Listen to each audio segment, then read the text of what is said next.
Olá, pessoal. O meu assunto é importância da representatividade na ciência. Essa história de representatividade é uma coisa que me deixa meio assim. Porque o que realmente é representatividade? Numa dessas minhas palestras, uma menina fez: eu não me vejo representada, então eu não quero fazer aquilo. Pô, então essa representatividade não está funcionando direito, não é verdade? Aí eu falei, não, você tem que procurar a representatividade quando você estiver votando num governo, em alguém que te representa politicamente. Mas, na realidade, representatividade é muito mais do que isso. Representatividade apresenta a figura representante. Dessa forma, quando uma menina vê, por exemplo, uma pessoa, uma mulher negra, MUAC, alcançar um cargo alto na ciência, por exemplo, professora de física no ITA, muito chique, né?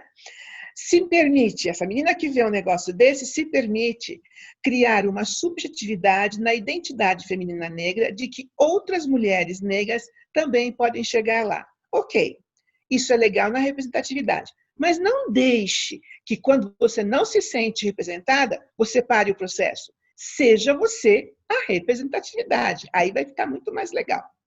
Aí vamos ver quais são os desafios para as pessoas pretas se fazer ciência na atualidade. Desafio número 1. Para você fazer ciência, você tem que entrar numa faculdade de ciências. Com com presidentes querendo acabar com as ações afirmativas e com as cotas. Com as cotas e ações afirmativas sendo burladas nas universidades, esse desafio já é bem complicado. Desafio número 2. Se manter e se graduar nesta faculdade de ciências. Porque, além de tudo, vai que você entra numa faculdade que respeitou as cotas, respeitou as ações afirmativas, aí não tem dinheiro para comer, não tem dinheiro para morar, não tem. Tudo isso é um outro desafio bem terrível, porque como que você vai se graduar se você não tem condições econômicas, psicológicas, etc. Outro desafio que vocês têm que superar. Desafio número 3. Ter uma bolsa de estudos de mestrado e depois doutorado numa faculdade de ciências. Porque para você fazer pesquisa em ciência, ou mesmo ensinar ciência, você tem que ter mestrado e doutorado no mínimo, a menos que você conheça alguém muito importante. E aí você possa mentir sobre tudo isso. Mas, caso contrário, você tem que ter realmente, e só assim você consegue, por exemplo, ser aprovada em um concurso para ensinar ou fazer pesquisas científicas. Tem que ter um mestrado e doutorado. E daí eu já dou um super conselho. Você conseguiu entrar na faculdade, a primeira coisa que você tem que correr atrás é de uma iniciação científica. Tem uma bolsa, R$ 400, e é muito importante para o teu currículo e depois para decidir tudo que você quer pesquisar no mestrado ou doutorado. Desafio número 5, conseguir recursos para as pesquisas científicas. Agora, com o corona, 326 milhões de reais ou dólares, não sei, para pesquisa relacionada à corona. Tudo a cura, como lidar com a epidemia, etc., tem 1 zilhão de dinheiro. Para todo o resto, o ex-ministro só fez cortar a bolsa, cortar a bolsa, cortar a bolsa. Nessa hora, convém ter um plano B. Procurar recursos em outros meios. Procure usar tudo aquilo que você está aprendendo, que você aprendeu, para conseguir recursos por fora do governo, caso ele realmente continue nessa lida. E desafio número 6, ser reconhecida pelo trabalho que faz. Que aí todo mundo quer que você faz uma live, é mó legal, mas é difícil, tem que trabalhar bastante por isso, trabalhe e consiga. Vamos agora ver exemplos de representatividade nas ciências e os desafios dessas pessoas. Na física, por exemplo, saiba da Katemari. Era minha grande amiga, acho que nós estamos meio brigadas agora. Ela sempre quis fazer física, sempre quis estudar as estrelas. Ela é do Rio Grande do Sul, fez Federal do Rio Grande do Sul, é mestre em filosofia e em história das ciências pela Federal da Bahia e depois foi fazer doutorado em ciências pela Universidade de Colômbia, em Nova York. Adivinha o que aconteceu com ela um desses domingos, que ela quis entrar na UFBA no domingo, e queria adiantar algumas coisas, e estava tendo um congresso da Uni, na UFBA. O que o porteiro fez? O que você vai fazer lá dentro? Ela, eu sou professora, eu gostaria de trabalhar. Tem carteirinha? Não, ela não tinha, esqueceu, teve que voltar para casa. Pergunta, será que ele teria parado uma pessoa branca? Ao longo da carreira, a Catemari está contando a nossa história. Negras e negros na ciência, tecnologia e engenharias do Brasil. Inicialmente, o CNPq, um órgão de fomento de bolsas de estudo, pediu esse estudo para ela. Ela fez, entrevistou um zilhão de gente. Ia fazer um tempão que o CNPq só ficava enrolando, de jeito nenhum, queria que ela já tinha feito pesquisa, não se manifestava para publicar esse trabalho, nada. Estava assim, enrolando, o maior limbo. E ela também estava querendo identificar as pioneiras. Então, tem eu, a pioneira em física, a primeira mulher a fazer doutorado e PhD em física. Aí a resposta do CNPq, as tuas pioneiras são muito novas. É bonitinho, eles estão falando que eu sou nova. Mais do que nova, ela está viva ainda, quer dizer, aparentemente, pioneira negra na física não conta. Aí o que aconteceu? Mataram o George Floyd daquele jeito que mataram e, de repente, o CNPq decidiu. Não. Catemari, nós vamos publicar sim, termina, agora tem bolsa, tem tudo para ela terminar, vão publicar. Bem depois que o George Floyd, tudo aquela coisa, aquele movimento todo contra o racismo, o CNPq decidiu dizer sim para ela. E daí eu falei para ela assim, bem apropriado, né? Bem agora eles decidem fazer isso. Aí ela diz, não, Sônia, é meu esforço, não sei o quê. Não. Deve ser o esforço dela também, mas não é bem coincidente que eles fizeram isso bem agora.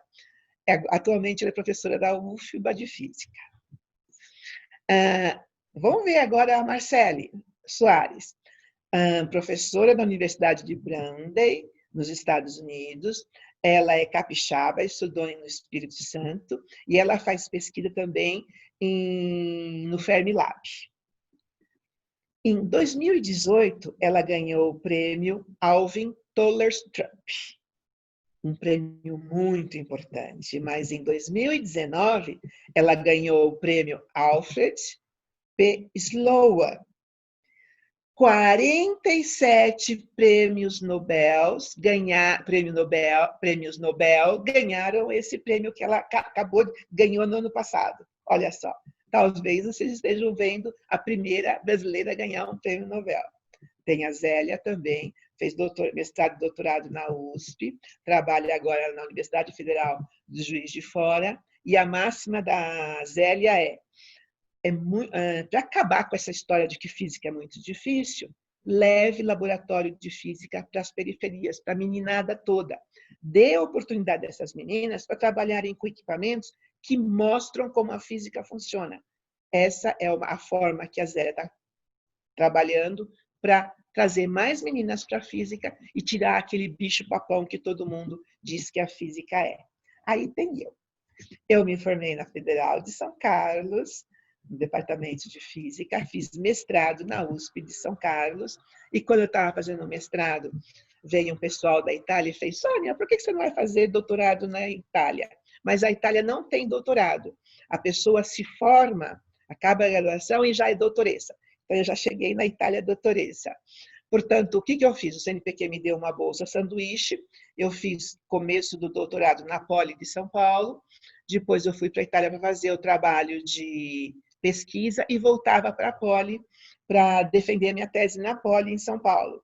Mas aconteceu que a menina que eu trabalhava, o marido da menina que eu trabalhava na Itália, foi transferida para a Inglaterra. E chegando na Inglaterra, ela fez, Sônia, vem para cá, que já tem bolsa para você, você não precisa terminar seu doutorado no Brasil, aqui você vem fazer o teu PhD. Foi o que eu fui fazer, e sou a primeira negra a ter doutorado ou PhD em física no Brasil. Voltando para a Inglaterra, eu fui para Campinas, trabalhei no Centro de Tecnologia e Informação Renato Archer, que no meu tempo chamava Centro de Tecnologia e Informação só. E quando eu saí do CTI, estou sendo professora de física no ITA. Aí vem os meus desafios. Ah, não contei meus desafios iniciais, né? Esqueci. Quando eu estava na graduação lá na Federal de São Carlos, eu fui pedir a minha bolsa de iniciação científica. Qual foi a resposta deles? Você não vai fazer nada com física, para que você precisa de uma bolsa de iniciação? E eu nunca pude ter uma bolsa de iniciação científica. Vejam vocês. Na graduação, no mestrado, o meu orientador, a pessoa que deveria ter trabalhado comigo, na realidade ele não trabalhou, porque veio uma garota da Itália fazer esse serviço, foi a pessoa que me deu a nota mais baixa. No doutorado foi tudo maravilha, só um carinha que queria impedir que eu defendesse a tese de doutorado, porque ele disse que minha tese estava muito mal escrita. Aí eu corri com uma professora aposentada de inglês lá na Inglaterra, corrigimos.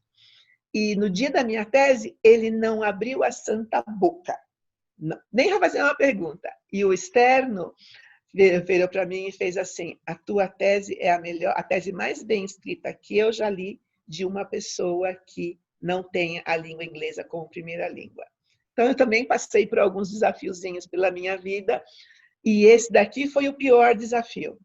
No meu terceiro ano de ITA, entra um colega na minha sala, eu dava aula para 120 alunos, ele entra com 12 avaliações de alunos, nas quais está escrito que eu era a pior professora do ITA, que eu não sabia nada de física e que a minha roupa chamava a atenção para o meu corpo. Por causa disso, eles me transferiram para o Instituto Aeronáutica e Espaço e eu fui trabalhar na divisão de materiais, o AMR, no IAE. Tentei mudar, procurei todo mundo dentro do ITA para mudar esse tipo de expulsão, né? Ninguém me recebeu. Ninguém. Ninguém queria falar comigo, a única coisa que eles falavam era: vai embora, você está sendo perseguida, vai embora. Bom, eu fui. Cheguei lá no IAE, depois de uma briga com o gerente, eu não era inicialmente a gerente do projeto, mas eu tive um trabalho fantástico, aceito no maior, eu estava trabalhando na divisão de materiais, e mandei um artigo para o maior 600 cientistas de materiais do mundo todo, e eu se reuni em Boston, nos Estados Unidos. Então, eu mandei um artigo para lá, foi aceito, e aí eu comecei a correr atrás de passagem diária para ir para os Estados Unidos. Aí o gerente anterior começou a correr lá pelo corredor lá do AMR. Se a Sônia for para os Estados Unidos, eu não quero mais ser gerente desse projeto. Não fui para os Estados Unidos, ele deixou de ser gerente, eu fui gerente, mesmo eu não indo para esse congresso, meu trabalho acabou sendo publicado, que é uma coisa boa, num lugar de alto impacto científico. Virei gerente, no ano seguinte eu fui para Paris fazer umas medidas, e 2 anos depois eu fui para Utah, no maior congresso militar, ou com materiais militares dos Estados Unidos. Eu trabalho com sensores de radiação infravermelha, que é bem estratégico, e meu trabalho foi aceito nesse congresso, e eu fui lá apresentar, e o meu trabalho foi publicado. Quer dizer, tudo que o carinha fez lá não atrapalhou muito, não. Vou falar agora para vocês de Viviane Miranda, trans, pesquisadora que colabora com a NASA e ganhou o prêmio Leona Woods Award, que tem o objetivo de fomentar a diversidade. Vivian diz: Vivian é a única brasileira no projeto com a NASA para a construção do satélite WFIRST, que tem previsão de lançamento em 2025 e deve ficar 5 anos no espaço em um ponto localizado atrás da Lua. No Brasil, não me respeitam por ela ser trans. Nos Estados Unidos, faço satélite e ganho prêmio. Viu? Nas ciências químicas. Vou falar da Denise, graduada em Química pela USP, mestrado e doutorado pela USP, pós-doutorado na Universidade de Coimbra, em Portugal, e ela trabalha na área de eletroquímica aplicada ao meio ambiente. Ganhou o primeiro prêmio em fio de inovação e tecnologia ambiental. Ela trabalha com materiais ambientais no IPEM, na USP, em São Paulo, e ela ganha esse prêmio maravilhoso, e uma colega dela vira para ela e faz assim: Que sorte, né? Você ganhar esse prêmio. Não é uma sorte. Capacidade, inteligência, trabalho duro, publicações, dias inteiros no laboratório, não contam. A Denise só ganhou o primeiro prêmio em fio de inovação em tecnologia ambiental porque ela teve sorte. Agora é o meu orgulho dos meus orgulhos na biomedicina. Professora doutora Jaqueline Góes Jesus, graduada em biomedicina pela Escola de Medicina e Saúde Pública, mestre em biotecnologia em saúde e medicina investigativa pelo Instituto de Pesquisa Gonçalo Muniz, Fundação Oswaldo Cruz, doutora em patologia humana e experimental pela Universidade Federal da Bahia, em ampla associação com a Fiocruz. Tchan, tchan, tchan, tchan. Ela liderou a equipe de medicina tropical da Universidade da São Paulo, a USP, no sequenciamento do genoma da variante do coronavírus, em tempo recorde, antes de que todo mundo fez lá na Europa. E isso abre possibilidades para o descobrimento da vacina. E para não dizer que eu não falei das flores, vamos deixar as matemáticas negras falarem delas mesmas.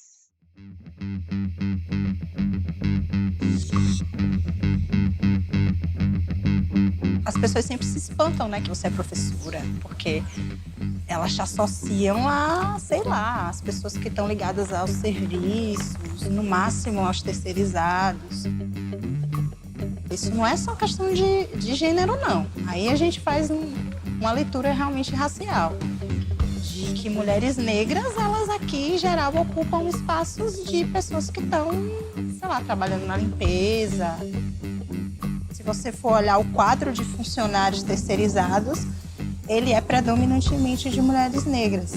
Se você for olhar o quadro de docentes, ele é predominantemente de homens brancos.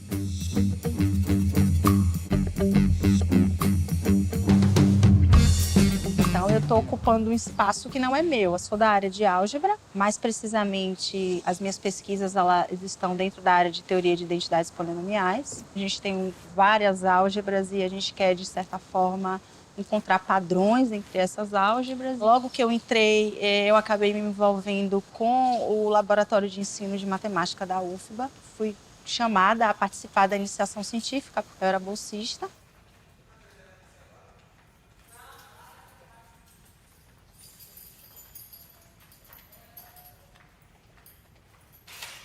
Eu acabei indo para a direção do bacharelado, porque já nesse momento eu já tinha intenção de continuar, de ser professora a nível superior.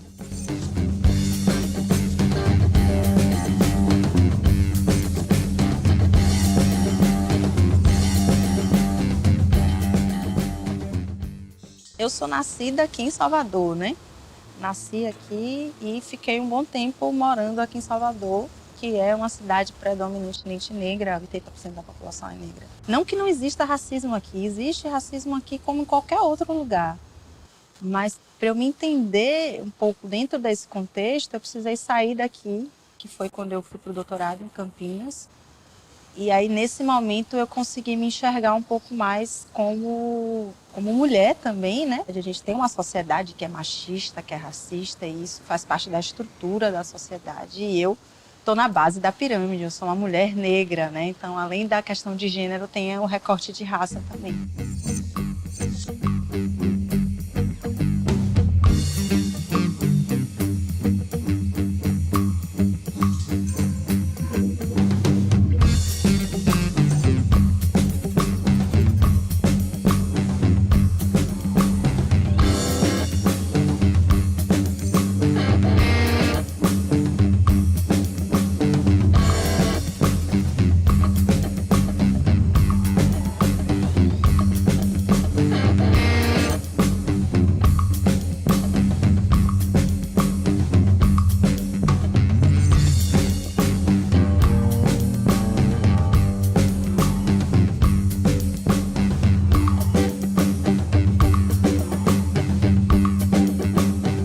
Eu fui a primeira, estou aqui só vendo, a primeira, tanto por parte de mãe e por parte de pai, a frequentar a universidade.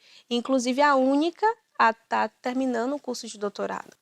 né? Meus irmãos já tiveram a oportunidade também de entrar na universidade, ainda bem, mas a realidade é essa. Nenhum dos meus parentes mais próximos, primos, tiveram antes essa oportunidade. Quando você vai ascendendo, né, vai fazendo mestrado, doutorado, você passa a se ver cada vez menos. As minhas referências, em geral, eram homens, talvez, mulheres, mas brancos, certamente.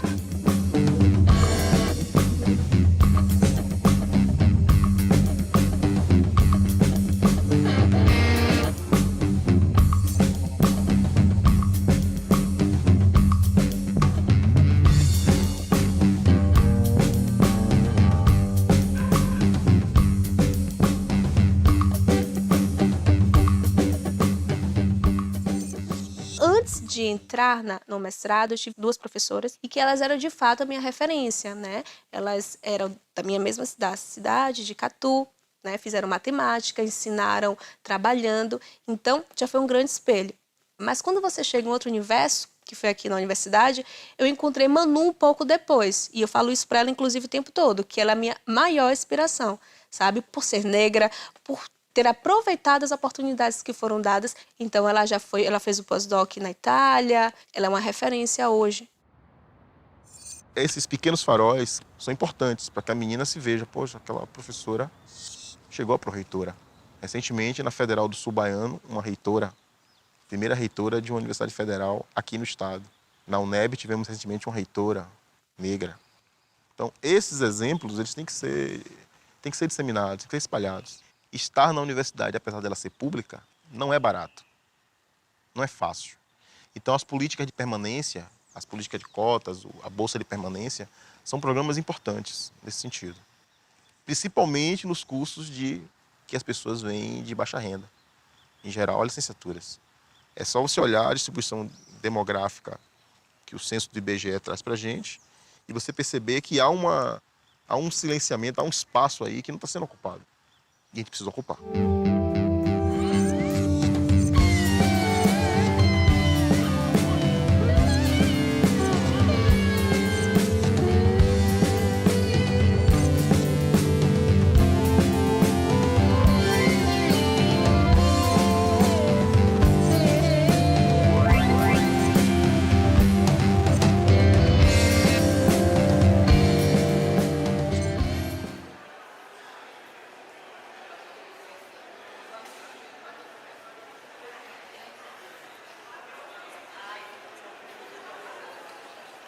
Foi uma coisa inédita. A alegria que a gente sentiu é algo que eu não posso falar um monte, eu não vou conseguir definir. E naquele momento a gente olha para o lado e vê muitas mulheres. Tá, não eram tantas ainda, somos poucas, mas foi realmente um marco, eu creio que na vida de cada uma de nós.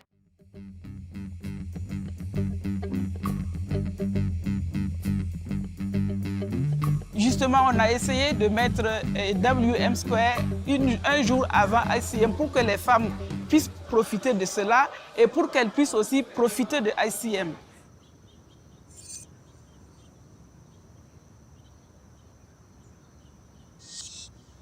Et aussi pour que les hommes ne se disent pas, voilà, c'est toujours les femmes, elles veulent se montrer, elles veulent se mettre à l'écart. Non, c'est pas ça. Nous sommes aussi des mathématiciennes, mais il y a des problèmes qui sont propres au fait que nous sommes des femmes.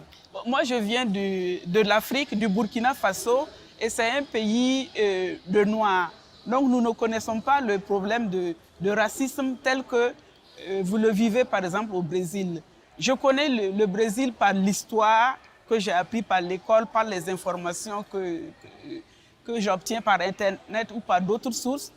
Et j'avais cru comprendre qu'au Brésil, il y a tous les types de couleurs de peau, allant du blanc au noir. Et quand je suis arrivée à ICM, j'étais quand même un peu déçue de ne pas voir beaucoup de Brésiliennes qui me ressemblent. J'ai l'impression qu'il y a beaucoup plus de blancs dans cette assemblée que de noirs. Entre os pesquisadores em matemática no Brasil, as mulheres são cerca de 25%, que é um número baixo, mas não é tão baixo se comparado com outros lugares do mundo. Mas quando você, por exemplo, vai a um congresso importante na área, às vezes todos os organizadores são homens, dentre os palestrantes é comum você ter menos de 10% de mulheres. No sentí así de forma directa que alguien me discrimine, pero sí veo la diferencia que hay en cuanto, por ejemplo, palestras, congresos, workshops, la cantidad de mujeres matemáticas presentando sus seminarios y todo en cuanto a relación de hombres.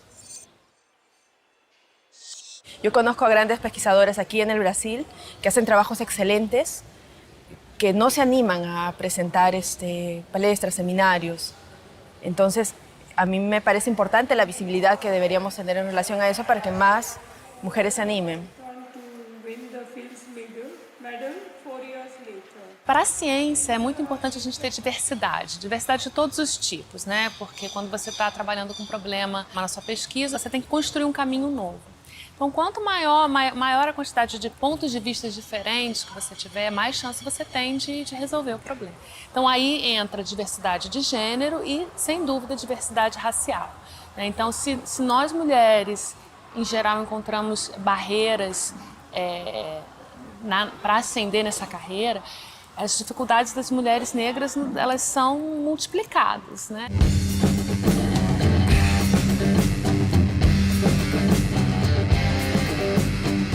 Minha área é geometria diferencial e durante o mestrado eu estudei um problema isoperimétrico, que é um problema clássico sobre minimizar áreas de superfícies. Meu trabalho foi estudar a estabilidade de hipersuperfícies com curvatura média constante. A aplicação disso é provar que a esfera é uma hipersuperfície redonda e é a única com essa propriedade. O ambiente matemático também é muito focado em pesquisa. Então, outras questões como, inclusive, a falta de diversidade no ambiente matemático não é discutido. E faz falta você ter um colega com quem você consiga debater questões que são presentes, assim, sabe? Mas uma coisa que me motiva muito em matemática é ver outras mulheres fazendo também. Tem o caso da Carolina Araújo, no IMPA, que é a primeira vez que eu soube, né, que ela era uma mulher trabalhando no instituto mais importante assim, do país, da América Latina. Então eu pensei, nossa, dá para chegar lá também, né? O meu objetivo final, assim, seria terminar o doutorado, começar a docência e dessa forma conseguir abrir brechas assim para outras mulheres, mesmo com todas essas dificuldades, é possível chegar.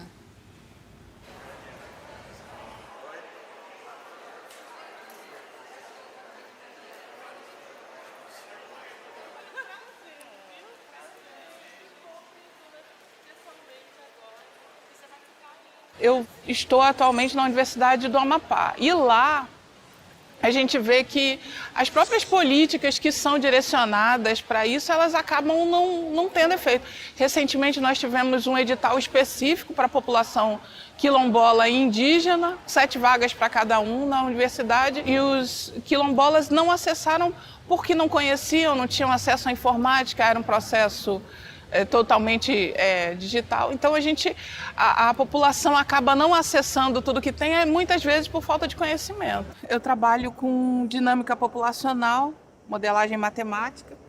Nós modelamos bioeconomicamente sistemas populacionais. A gente quer saber se a introdução de uma espécie em algum ambiente, se ela vai ter algum impacto econômico naquela região. Eu acabei trabalhando com formação de professores, como ensinar matemática, usando robótica e também ajudando a universidade, já que agora eu vou assumir como vice-reitora da universidade. Então, é uma maneira de poder atuar e atuar na formação de professores que vão facilitar.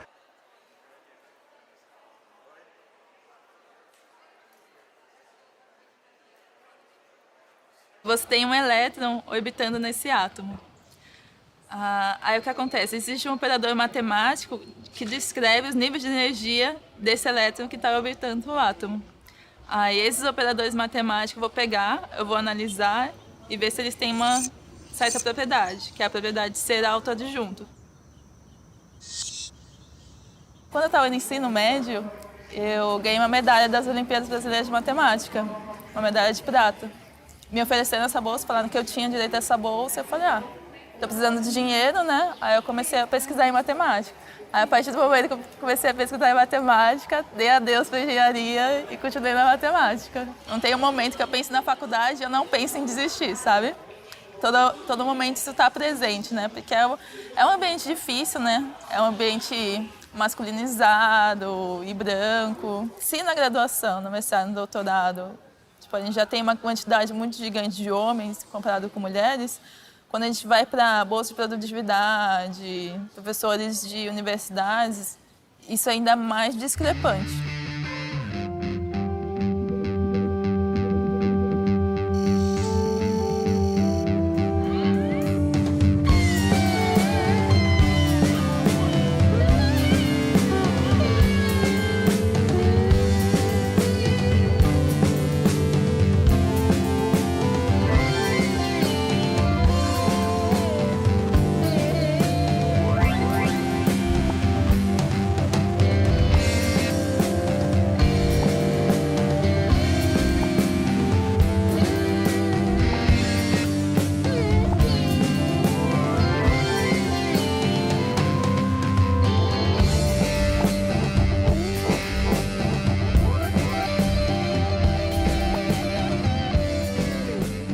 Então, acho que a gente precisa analisar o que é isso, né? O que é ser produtivo para essa academia. Em geral, se você pegar uma pessoa negra, normalmente ela é de periferia, então ela não tem dinheiro para estar fazendo essa pesquisa sem receber um apoio. Então, acho muito importante as agências de fomento, elas terem programas especiais, seja para pessoas negras, seja para mães. Você não consegue avançar, você não avança na sua pesquisa sem dinheiro. Se costuma falar, né, que no Brasil a gente tem esse racismo velado, né? Então as opressões, às vezes, acontecem muito pela superfície. Mas são tantas que isso acaba se tornando profundo. Por todo esse racismo ser velado, é muito difícil da gente poder denunciar alguma coisa. Por exemplo, como você vai denunciar um olhar assim? Um olhar mais atravessado para você? Um olhar de desprezo? Não tem como fazer essa denúncia. Eu acho muito importante, agora que a gente está conseguindo trazer os homens para o debate de gênero, trazer as pessoas para o debate racial. Porque, de certa forma, tudo é racializado, né? Eles só não conseguem enxergar isso porque eles estão na parte do privilégio. A gente enxerga isso bem, nítido, porque a gente está na parte que sente essa opressão todo dia.